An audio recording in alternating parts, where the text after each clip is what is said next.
Good morning, guys. Thank you so much for coming to the research and note-taking workshop for COSI. We have Betsy Skippers here with Library Services to do the research part, and I'll be going over some note-taking tips as well. And thank you guys so much for being here on your Friday. If you haven't, please put your name in the chat so I can keep attendance for this. And I'll go ahead and let Betsy introduce herself. Great, thank you. Yes, my name is Betsy Skippers. I am one of our research librarians here at CSU Pueblo. And that means I'm here to help you with your research. I am a librarian because I think research is really fun. And maybe you don't think that, and that's okay, because I can help you. So today I'm going to talk about the basics, how the library can help you, how you can use the library's resources. So I'm going to start by talking about the library's space, and then I'm going to talk about the library's website, then using Super Search to find resources, and then some other helpful resources that I think might be useful for you as well. So I'm going to share my screen here so you can see the library's website. So to start with, the library space, and I should mention that if you have questions at any point, please let me know. I'm happy to be interrupted. So the library, if you have not been to our library on campus, we have 6 floors. Floors 1 to 3 we think of as our collaborative space. That's a really great place to work with a group. If you want to make a little noise, no problem. Floors 4 through 6 are our quieter study areas. So if you need a quiet place to focus on what you're working on, that's a great spot for you. And floors 4 to 6 also include all of our print books. Also of special interest, we have on our 3rd floor our children's collection. So if you are interested in looking at children's books, or if you have kids who would like to check out some children's books, that's a great place. And that's also our family-friendly study area. So if you yourself have kids and you need to do some studying, but have your kids with you, that's a really great spot for you as well. On our 1st floor, we also have a small collection of materials from the public library. So we have current fiction, popular fiction down on the 1st floor. So if you need a break from studying and just want to read a fun book, you can check those out on the 1st floor. You can also have books from the public library sent to our library to pick up. So if there's ever a book that you want from the Pueblo City County Library District, you can request it and choose CSU Pueblo as your pickup location, and it will be here for you. And on our 2nd floor, we have what we call the Link, which is our Learning, Innovating, and Networking Center, which is the place you can go to get research support, writing support, and technology support all in one place. So if you haven't been to our building, please stop by and make it your home for your studying and for any support that you need at the university. Next, I'm going to talk about our website. So this here is our library website, and I hope you are all familiar with it. I hope you've all seen it before.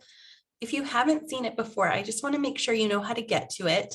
So you can always Google search CSU Pueblo Library and you will get here. You can also go to the university's homepage and you will see, okay, from the university's homepage, you can hover over academics in this top bar, and you will find the library all the way under resources here, University Library. So you can always get back there. This would be a great site to bookmark so that you can always get back here easily. So our library's website you should think of as your portal to all different materials that the library owns. So you'll be able to find on our website the print books that the library has, ebooks that the library has access to, newspaper articles, magazine articles, research articles, videos that you can watch, all kinds of things. You'll also see a lot of information about the library here. So if you want to know the hours of our building, you can click here. We are normally open until 11 p.m. So Monday through Thursday, we're open 7 a.m. to 11 p.m. Fridays, we're open 7 a.m. to 6 p.m. Saturdays 10 to 6 and Sundays 1 to 11. So any day that there are classes the next day, we're open until 11 p.m.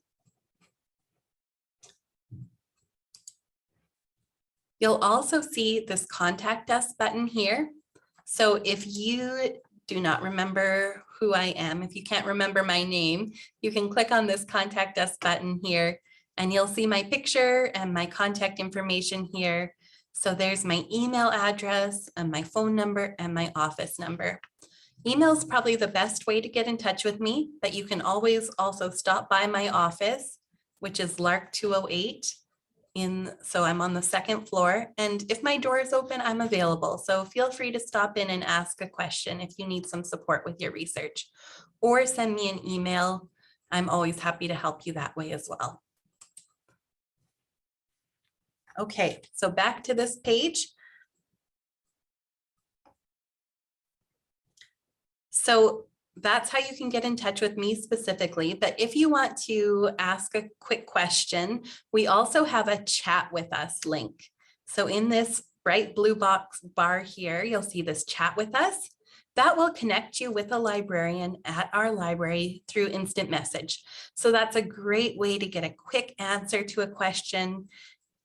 We staff that most hours the library is open. So if you're maybe working on a project in the evening and you found the perfect article, but you can't figure out how to get to it, send us a chat and we can help you out with that. We also have a text message number.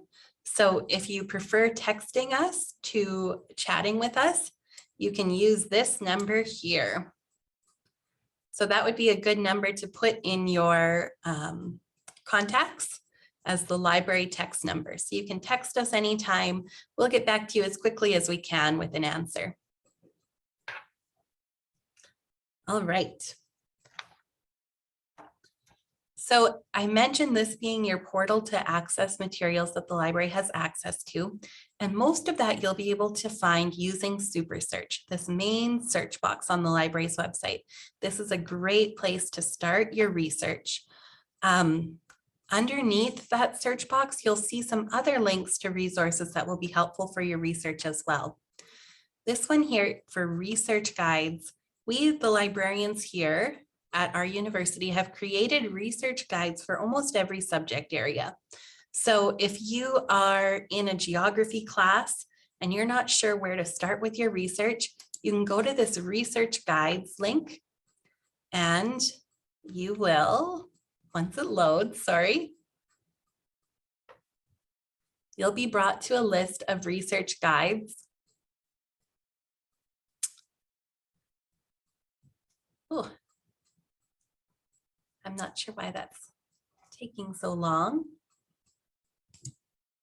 Okay, I'm just going to give up on that for right now, but those research guides are a great place to see resources all in one place for a subject area. So if you're in geography and you want to see, okay, where is a good place to start with my geography research?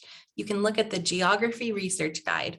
So those cover your, maybe your major, not just any research topic that you're interested in, but broad topics for your major. So there's an education guide, geography, history, math, all of those subject areas that you might be in. There's a research guide available to help you get started. We also have our journal search here. This is going to be the place you'll go if you know the title of a research journal that you want to look at. So maybe you want to look at American Nursing Journal, for instance. You could click on this journal search, type in that specific journal title, and you would see the most recent or back issues of that specific journal. So if you want to keep up to date on a specific journal or keep up to date in your research that's going on in your discipline, that's a good place to go. Databases here, right next to that journal search, databases are going to be the place to go if you want to see what articles are out there on my research topic. So databases are going to be subject specific. These are great for some of your upper level classes. They're going to be a great option for you to find all of the research that's out there on a certain topic that you're interested in. Now, databases are a great place, as I mentioned, for some of that upper level classwork where you're looking for research on a specific topic. But for a lot of your other classes, like if you're in English 101, 102, or if you're in a general history class, Super Search is going to be a really good option for you to start with. So Super Search searches almost everything that the library has access to. As I mentioned, it's searching all different types of materials as well. So I would say if you are going to do a search in Super Search, just keep your keywords that you're going to put in the box really simple, straightforward. It's not like Google that you can just type in a whole question and see answers to it. So if you have a research question, just think about what are the most important pieces of that research question? What are my keywords that need to be included in every result that comes up? So if I'm interested in what do students need to know in order to be successful in college, maybe I would just type in academic success. So maybe I want to see, okay, what is going to come up that would include the term academic success. So I can do a search here.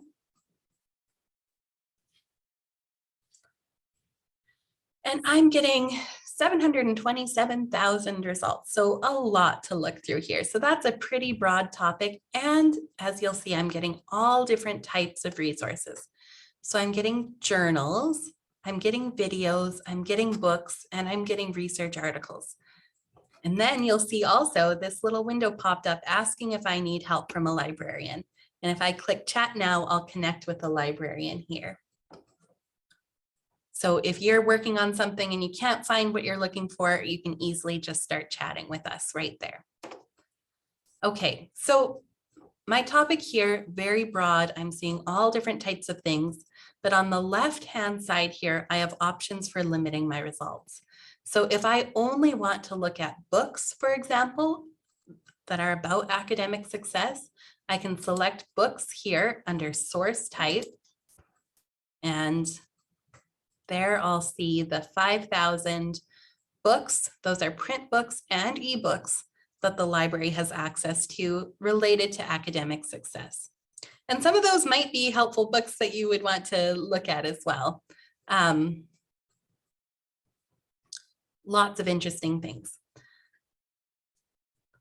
If I want to see peer-reviewed research articles on my topic, which may be something that your professors are telling you you need for a research paper, they might say you need peer-reviewed articles about this topic.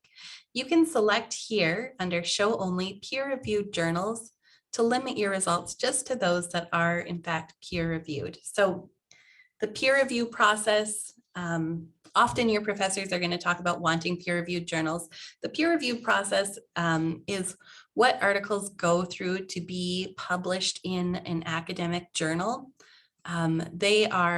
Articles are reviewed by other experts in that field of study, and they review to see, are they accurate? Was the research done ethically? Is it research that is of interest to the journal that it's being published in? Were the results relevant? Then it's being published in an academic journal. So there's a lot of steps that an article would go through in order to be published in a peer-reviewed journal. So that's what that means. But you can select that here and then just look at peer-reviewed journal articles. Now, and you can always get rid of that just by clicking X again. So my topic here of academic success is very broad, right? Now I can narrow this down by adding additional terms in my search box if I want to. So if I want to find articles that are specifically about college students and academic success, I should probably add college into my search here. So to make my search more specific, I'm going to put quotation marks here around academic success. That's going to tell SuperSearch that I want the term academic and the term success right next to each other in my results. So if I don't put it in quotation marks, it's going to look for the term academic and the term success, but not necessarily together. So that could find an article that says academic in the title, and maybe the author's last name is Success. That would be coming up in my result list as well. So maybe not very helpful, right? So if it's a phrase that you want to make sure is together, like academic success, you can put that in quotation marks. So that's only for phrases, but it can be very helpful. Then if I want to make sure I'm looking for results that are about college, I can say, I want everything to be about academic success and I want it to be about college. So putting and in between my terms there is telling the database that every result has to be about academic success and also has to be about college. I could also here, if I thought, well, if I put in college, I'm not going to find anything that's talking about university, right? So unlike Google, SuperSearch isn't going to make any assumptions. If an article is written about university students' academic success, it's not going to come up in my result list here. So to make sure that it does come up, I can tell the database, I want every result to be about college or university. And this is like order of operations in math. I'm putting brackets around the these terms here, college or university, to say I want anything about college or anything about university, but here's my and, it also has to be about academic success. So every result has to say academic success and has to say one of these two things, college or university. And I could go further there. I could say or higher education and add other terms, but this is just, this will probably get me more specific results. So before, when I was just looking for academic success, I had over 700,000 results. Now that I'm looking for academic success in quotation marks and college or university specifically, I am getting just 6,000 results. So still a lot to look through, but a more manageable amount. And then I can use my options on my left-hand side here to limit my results. So you can limit by source type. You can also limit here by publication date. So I'm getting results from 1919 to 2023. Maybe I'm interested in research in 1919, but more than likely, I probably want to see what is currently happening around academic success, what current research is out there. So I can change my publication date here. If I want to see what's from the last 10 years, for example, I can put 2013 in and say refine, and that's going to limit my results there to just articles or books or anything published within those years. So again, I went from over 6,000 results to over 3,000 results. So again, making it a little bit easier for me to look through those results and find what I'm actually looking for. Okay, any questions about that? Doing a search? Okay, so once you find something that you want to read,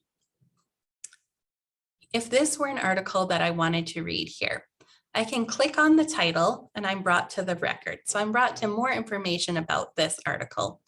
I'm seeing here this little icon means it's peer reviewed, which is maybe something you need to make sure of. Then I'm seeing more information, including the abstract, the description of what this article is going to be about. And I'm seeing here under View Online how I can access the full text of this article. So if this is one I want to read, I can click here under Full Text Available At, there's a link, and that will bring me to the full text of the article. Everything seems to be going really slow for some reason this morning, so that might take a little bit to load, but it should bring me right there to the full text of the article. Okay. There it is.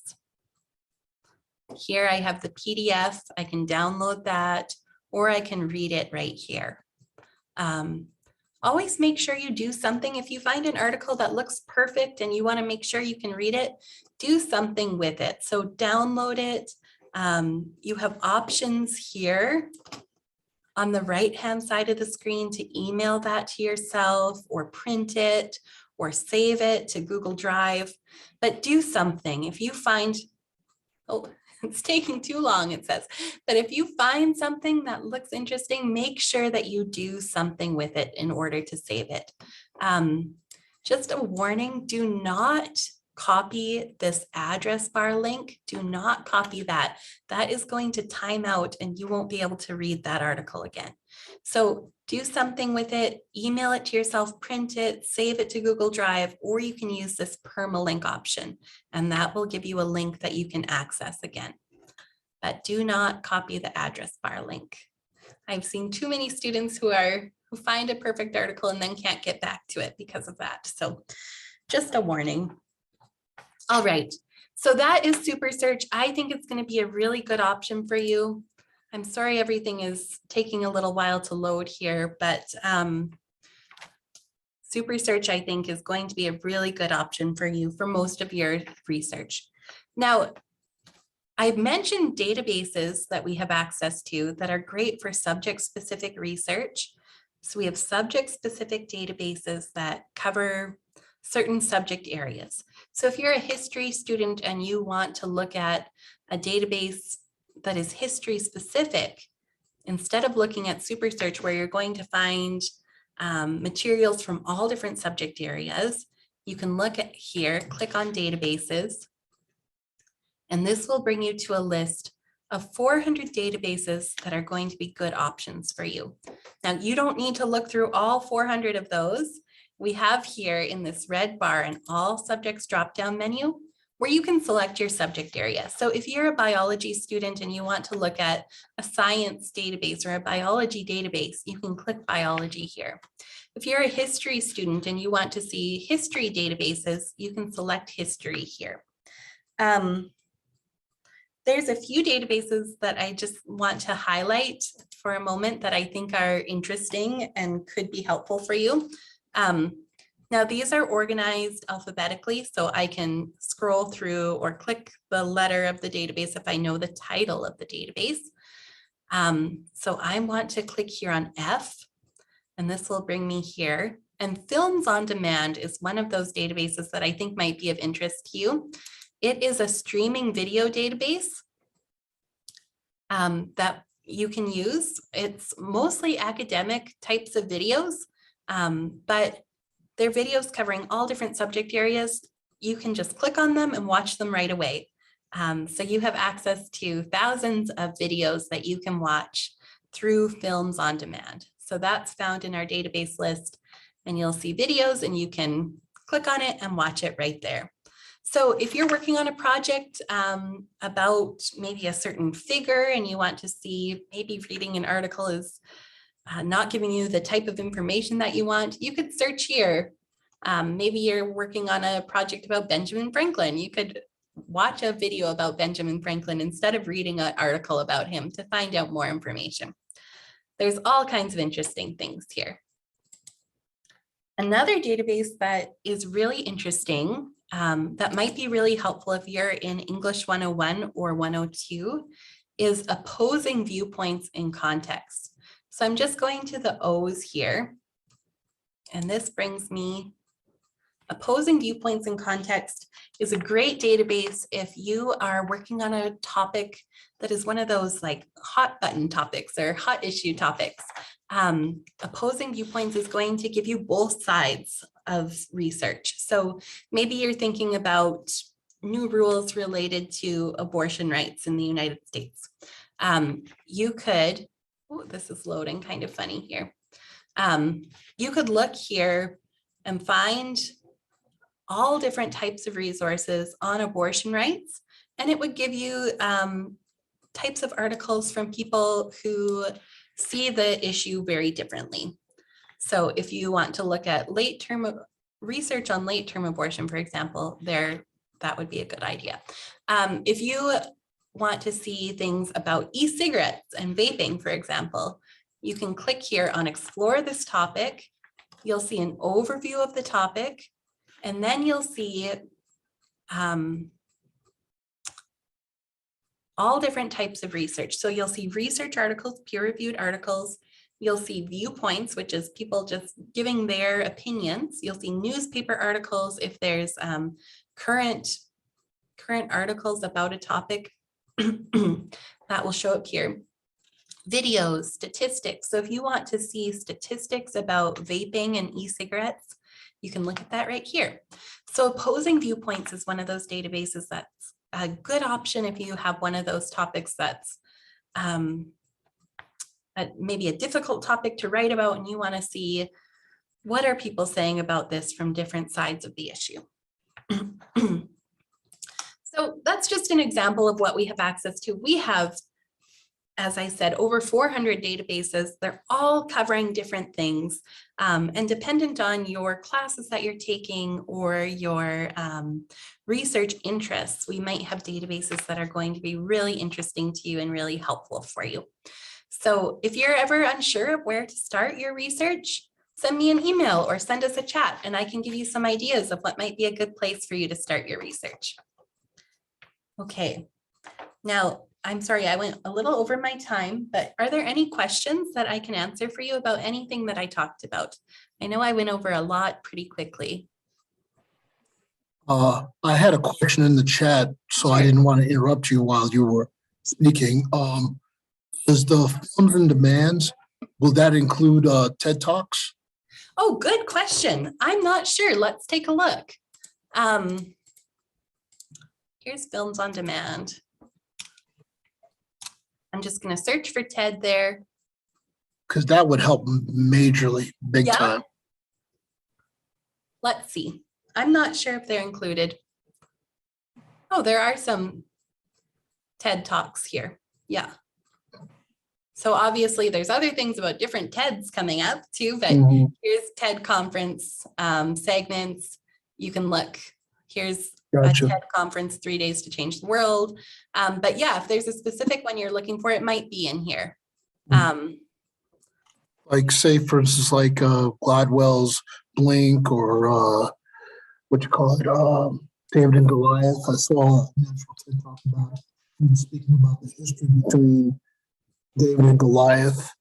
Opened up my mind about that. What else? So they might not all be here. 10,000 hours. I searched for Blink. We're getting a lot of Blink 182, but yeah. videos about Blink 182. Yeah. But yeah, you can always search and see what comes up here. Maybe some of the ones that you're interested in will be included and some of them might not be, but you can always do a search and see what will come up about your topic. All right, thank you. Great, thank you for that question. Any other questions?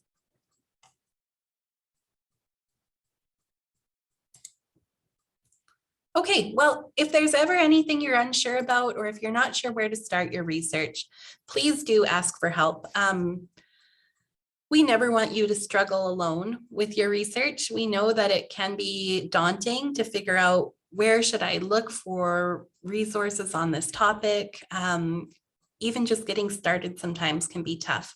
And you don't need to know everything, you just need to know where to get help. So always feel free to send us a chat or send me an email. If I'm not the right person, I'll direct you to the right person. So never feel like you can't ask for help. We're always happy to help you. Okay, thank you. Thank you so much, Betsy. That was some really useful information. And I'm sure that'll help you guys, especially as you get into some of the higher level courses and you have those big research projects, or even if you're a freshman just starting out. That's great information. So I'll be doing the note-taking section now. I'll be sharing my screen so you guys can see it. Okay. So are you guys able to see my screen? Yeah, okay, cool. Yeah. Yes. Sorry. And are you guys able to see the present one or the one with notes? Okay. Well, here's how to get the most out of your lecture, and note taking is really important for a variety of reasons. It forces you to pay attention while you're in class or while you're reading a textbook, and engaging with the topic can actually help you to remember that information for later.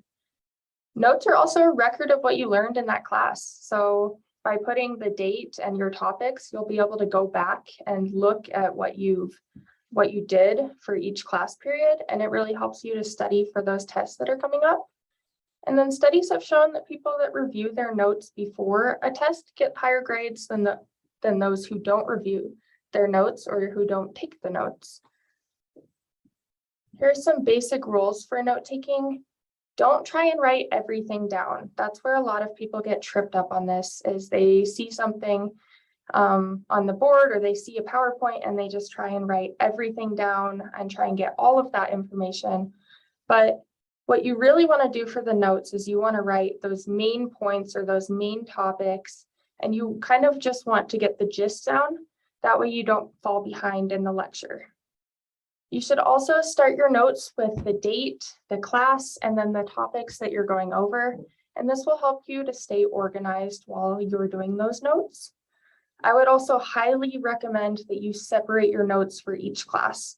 So I would do different notebooks or different documents if you plan on taking them on the computer. And this will also help you to stay organized. I know sometimes it's easy to get caught up in having like one notebook or forgetting them and just putting your notes wherever, but that makes it really difficult when you want to go back and actually study those notes before a test. And then the notes only work if you review them after taking them. So even if you take great notes, if you're not looking over them periodically before the test, you're still going to lose a little bit of that information.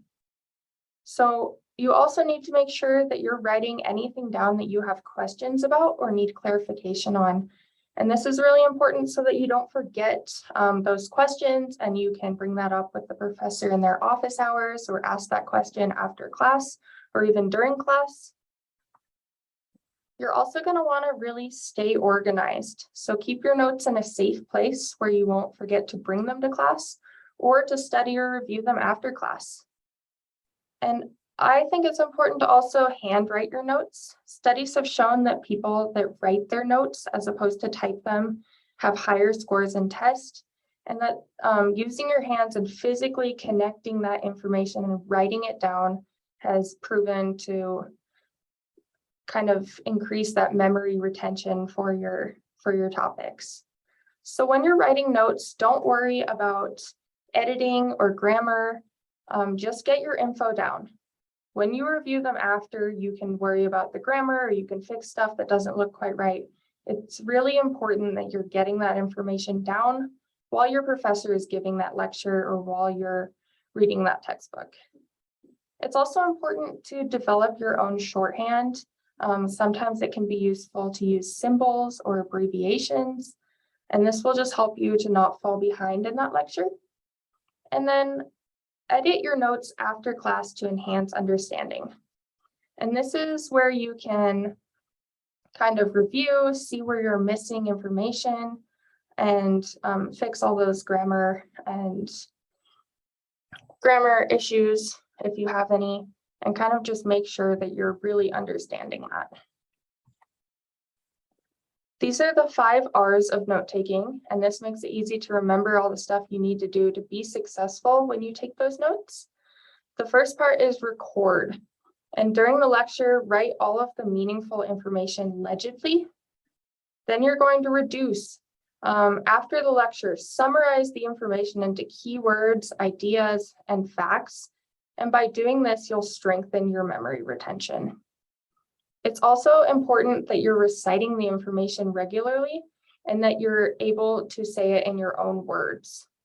So you'll know that you understand the topic if you can teach it to someone else, or if you can recite that in your own words without looking at your notes. And number 4 is reflect. You're going to think about your own ideas. You're going to connect that to your own life. Ask questions like, how do I connect this to other topics? How do I build on this topic? And then you're going to review. And this is the important part to make sure that all that information stays in your head. So before you learn new topics, just take a couple of minutes to quickly review your notes and make sure you have that basis before you move forward. There are several different kinds of notes. The 5 that we'll be going over today are the Cornell method, outline method, mapping method, charting method, and boxing method.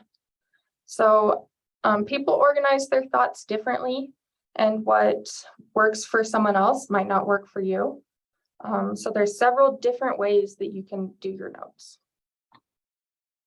The first one we'll be going over is the Cornell method of notes. So this one divides the paper into different sections so that you can have different places to write different things. On the right, this is your Q section, and this is where you'll write questions to see where you still need to study. And on the left is your main notes. You're going to write these notes you're not going to write long sentences. You're just going to write no more than 4 words, but you're going to write important facts. You can use symbols and ideas. And then on the bottom, and this is after the class is over, you're going to summarize what you need to do. So we'll see if we can watch this YouTube video real quick.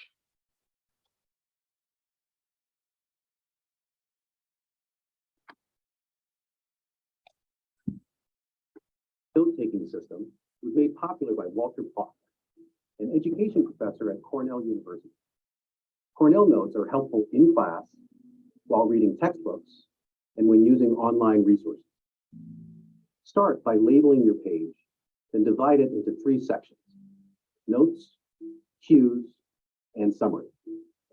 No matter where you're using them, the basic idea behind Cornell notes is that you have a place to write down facts, write down questions, and summarize what you've learned.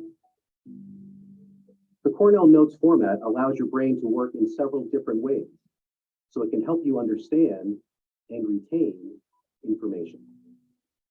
The format is more flexible than you might think. Try out different aspects of this system and see what works for you.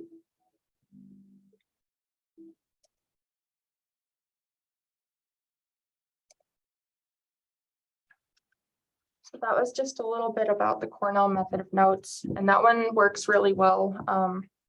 Just because you can ask those questions and you can have different spaces to kind of divide your notes.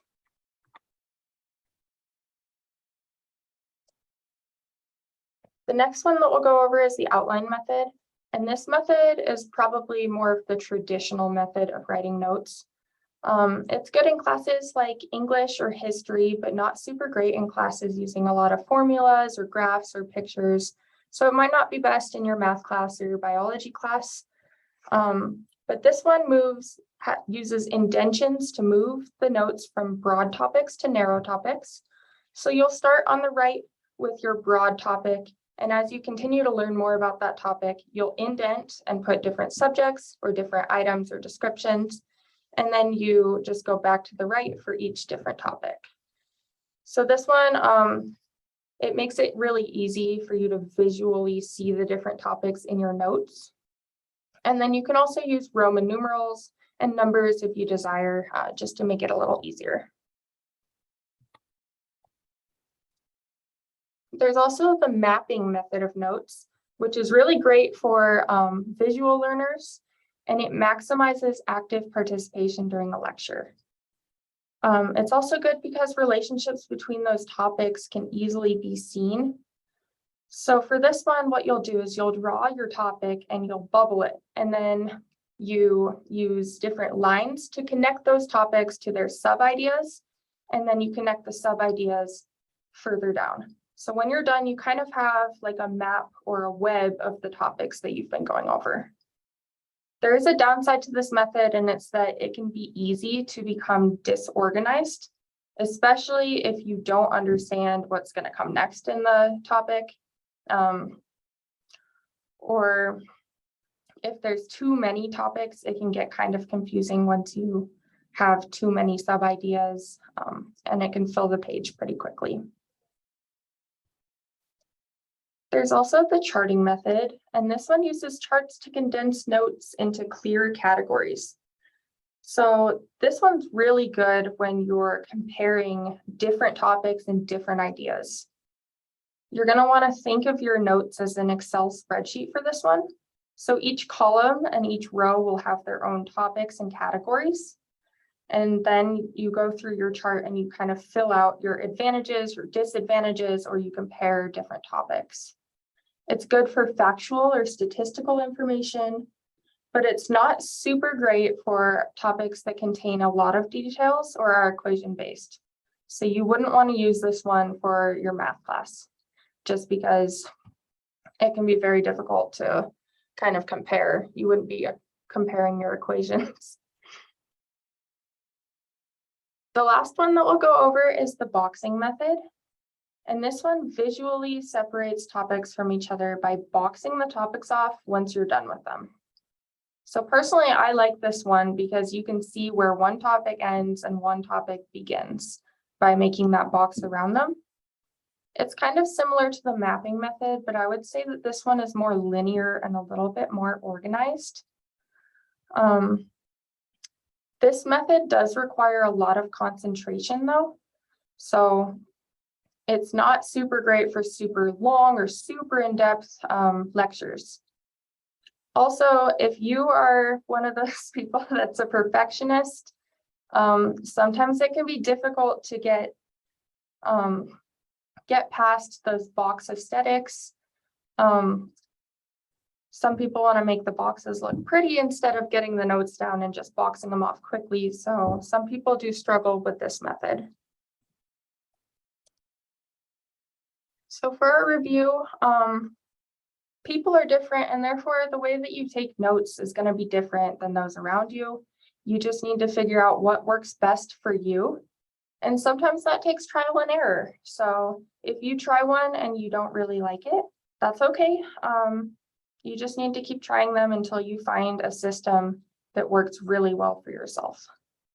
Remember to review your notes frequently and keep that information fresh in your mind. I would say at least review weekly, just to make sure that you have a good grasp on that information before you take that test. And then stay organized and edit your notes after the lecture. The part where notes are really good is when you can look back and you can say, oh, this is what I did during that class. And you can kind of edit and make sure that you understand and ask questions after the fact. I would also recommend that you exchange numbers with your classmates. I know this has happened to me a couple times, but if you miss class and you have someone's number and they take really great notes, you can text them and ask for their notes. And then you won't be missing the information for the class that you weren't able to make it to. Does anyone have any questions? Okay, well, if you guys ever do have any questions, I would be more than happy to go over this with you guys. And feel free to always email me or stop by my office. Ryan, is that how it's pronounced? Ryan, actually. Ryan, okay. Is there any way of getting a copy of those PowerPoint slides?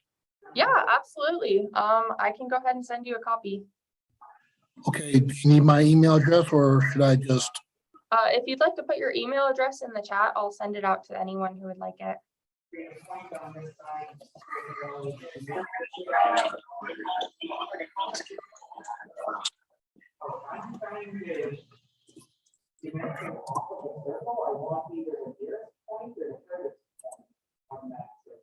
Perfect. And thank you guys so much for coming to the second workshop.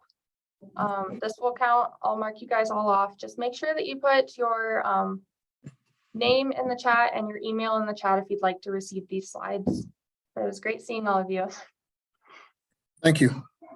Thank you. Thank you. Have a nice day.